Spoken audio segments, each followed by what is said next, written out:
సముద్రం పరిస్థితి చాలా దారుణంగా ఉంది. అంటే కొంత డెవలప్మెంట్ హార్బర్ లోపలికి వెళ్ళడంతో ఆ ప్రెజర్ ఇటు వచ్చి సుబ్బంపేటను కొడుతుంది.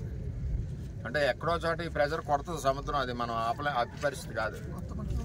దీనికి 14-19లో మనం ఏం చేసామంటే ఈ బౌల్స్ అన్నీ కూడా అక్కడ లైట్ హౌస్ దగ్గర నుంచి అటు కోనపేట వరకు ఈ బౌల్స్ వేసుకుంటూ వెళ్ళాం టెంపరీగా. అవే కాసింది ఇప్పటి వరకు, కొంత జియో ట్యూబ్ కాసింది. ఎలక్షన్ ముందు చంద్రబాబు లోకేష్ గారు కూడా మాట ఇచ్చారు పెనుమాలపురం మత్స్యకారుల మీటింగ్లో. తర్వాత కళ్యాణ్ గారికి టికెట్ రావడం జరిగింది. అయినా మేము కూడా మాట ఇచ్చాం.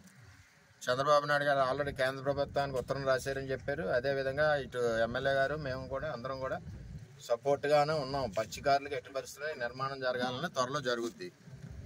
ఏదైతే మీరు కూడా ఉండి ఇబ్బందులు పడే గంట కొమరగిరి లేఅవుట్ అప్పుడు చంద్రబాబు నాయుడు గారు ఉన్నప్పుడు కేంద్ర ప్రభుత్వానికి SEZలోంచి 100 ఎకరాలు రిలీజ్ చేయమని ఉత్తరం రాశారు. ఆ ప్రాసెస్లో ఉండగా ప్రభుత్వం పోయింది. ఇవన్నీ వాస్తవాలు. వైఎస్ఆర్సీపీ గవర్నమెంట్ వచ్చినప్పుడు మళ్ళీ ఆ 100 ఎకరాలు శాంక్షన్ అయింది.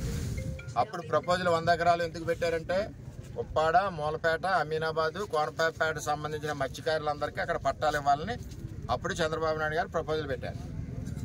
ఇప్పుడు ఏమైంది, వైసీపీ గవర్నమెంట్ వచ్చాక అప్పుడున్న ఎమ్మెల్యే ఎంపీ కలిసి కొమరగిరి మన నియోజకవర్గ భూమిని తీసుకెళ్లి కాకినాడ వాళ్ళకి ఇచ్చారు. మాకు అభ్యంతరం లేదని అంచేత కాకినాడ వాళ్ళు సైట్ ఇచ్చారు. ఎవడన్నా బుద్ధున్నవాడు ఎవడన్నా ముందు ఇంట్లో పిల్లలు తినాలి కానీ బయట వాళ్ళకి ఎవడన్నా ఇస్తారా? ఆయాల ఎమ్మెల్యే ఎంపీ కలిసి ఏం చేశారంటే కొమరగిరి లేఅవుట్లో 100 ఎకరాలు తీసుకెళ్లి ద్వారంపూడి చంద్రశేఖర్ రెడ్డికి